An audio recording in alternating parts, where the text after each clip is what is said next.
Hey guys, how's it going? Welcome to my video. Just want to do a video on an issue I had on my truck the other day. Had this crank but no start issue. So basically, the truck drove fine all day. There was no check engine light. Haven't had an issue with the truck in a long while. Well, relatively long while. I did get the alternator changed out, I would say about 6 months ago, but aside from that, really didn't have any issues with the truck. Drove it for most of the day, doing stuff here and there, and basically went to a Burger King and and pretty much just got something to eat.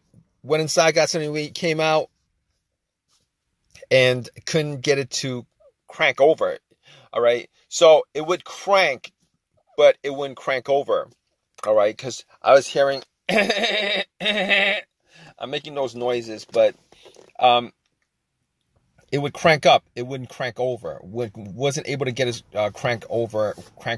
And I tried to, start up at least 20 times. And basically, the first thought that came to my mind was maybe it was the battery.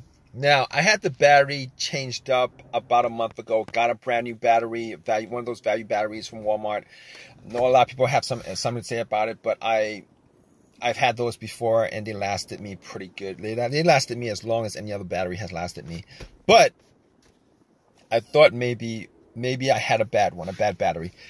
So, but here's the thing. The cranks were very, very strong. It wasn't like it was a weak crank. Now, if it was a weak crank, I would have known probably 100% it was some kind of battery issue, charging issue, etc., etc.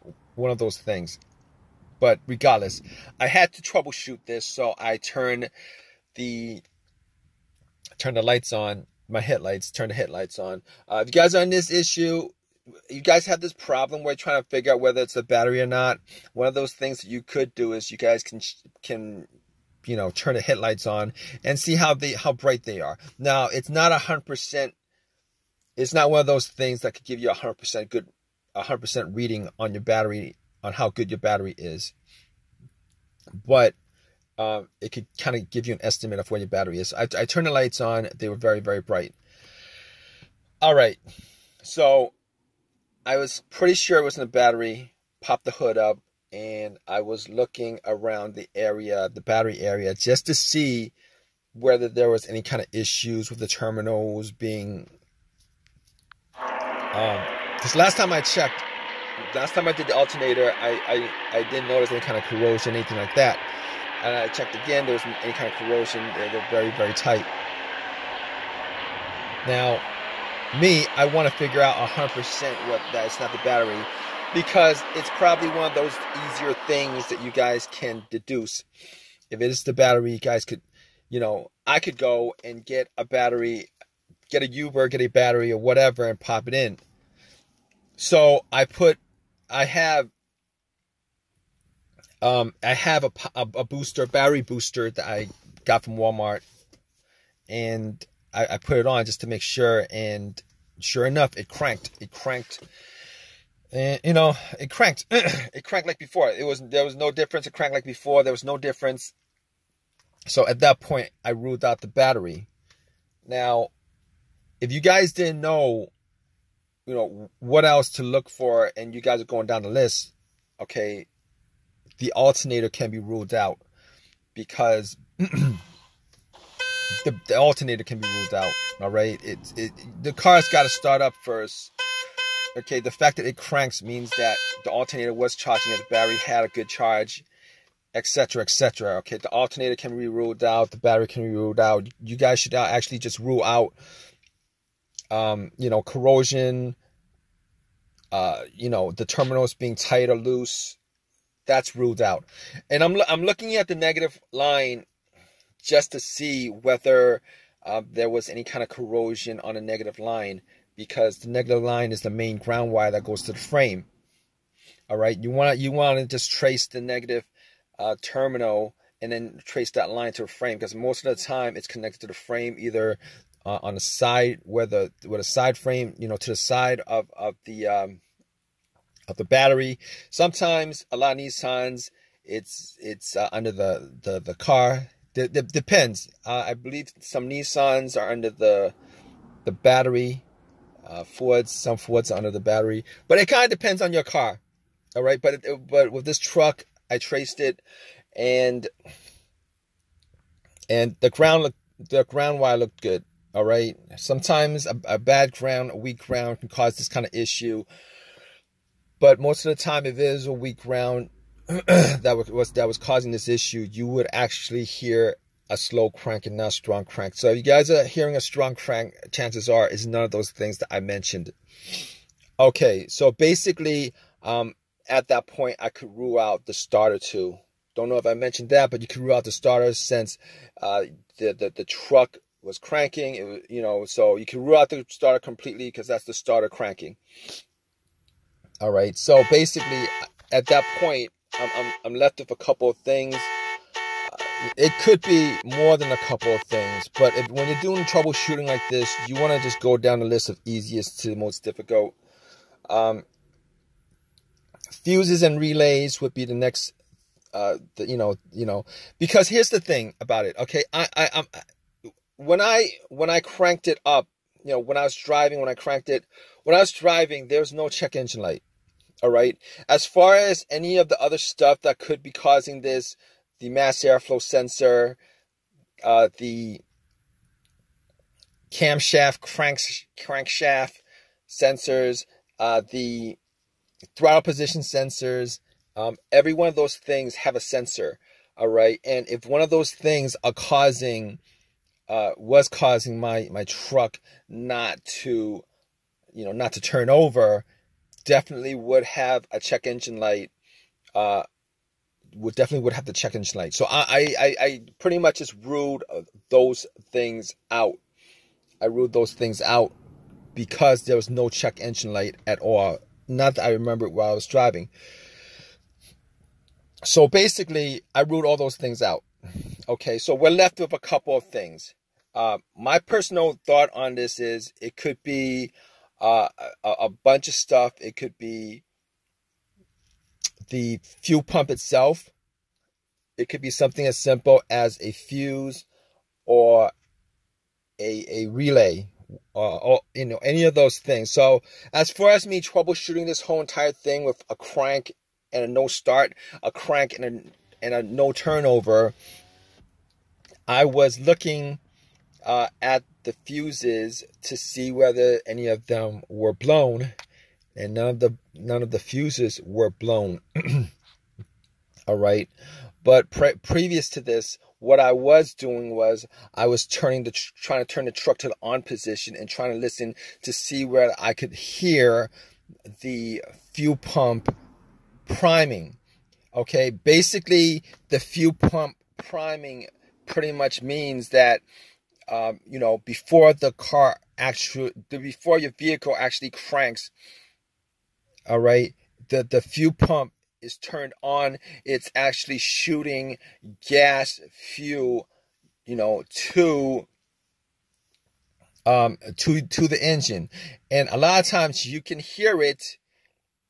You might be able to hear like a whizzing, a kind of motor sound, but a lot of times, you could do that by actually listening to, where that gas cap is. You take the gas cap off and you have somebody try to start it, not try to start it, but turn it to on position.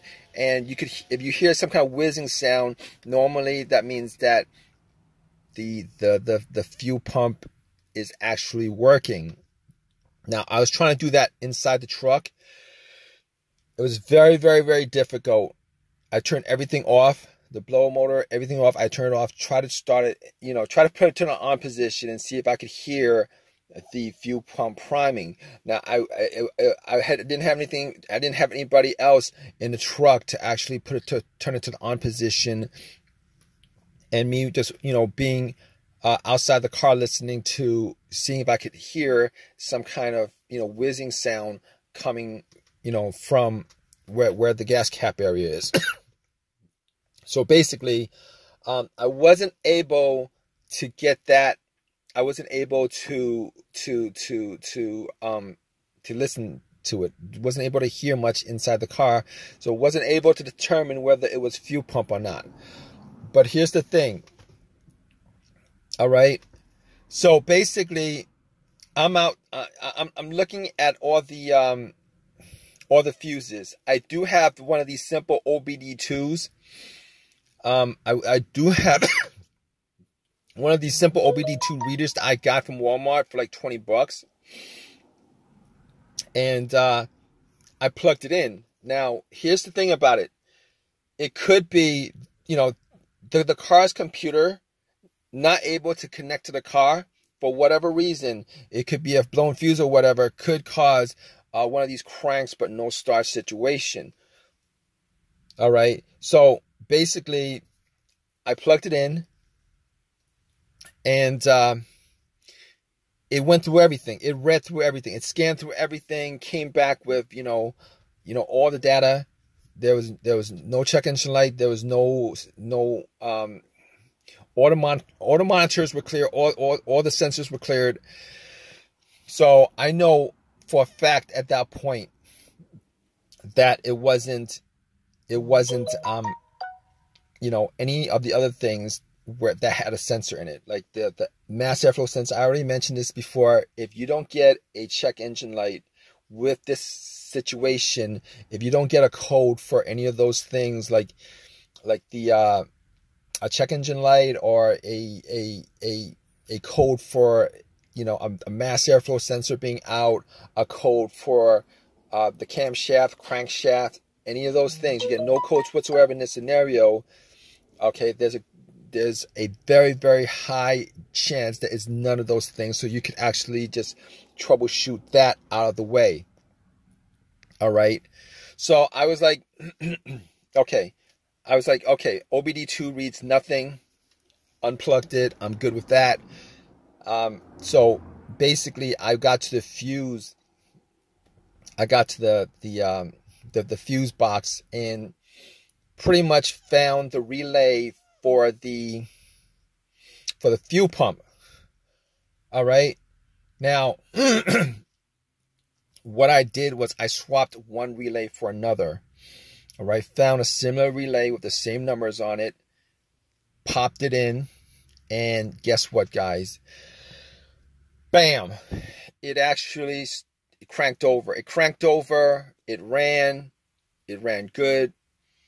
All right. It ran with no problems. Ran like before. So what did I do next?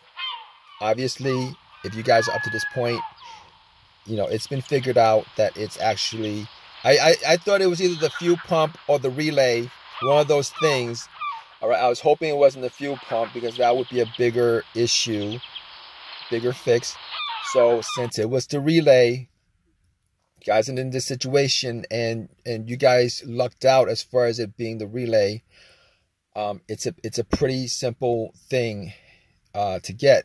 Obviously at AutoZone, Pep Boys, AutoZone, Advanced Auto, any of these places you guys could go to, pretty much give them the info of your vehicle. Sometimes the relays are actually out in the aisle somewhere with the fuses, but got the relay. Put the relay that I substituted back, popped it in, and haven't had an issue since. So there it is. That's the whole entire troubleshooting as far as this situation is concerned. Hope that you guys got as lucky as me with this situation that I had. It could have been something else that was probably a bit more problematic or more to work on as far as getting the truck started, but got the truck started. We're all good on that. If you guys in this situation, check out the relay. Okay, this is a crank but won't turn over, no start issue. All right, guys, have any comments? Please leave your comments in this comment section. Please subscribe. Please give me a thumbs up. Really do appreciate it. You guys are awesome. All right, take care.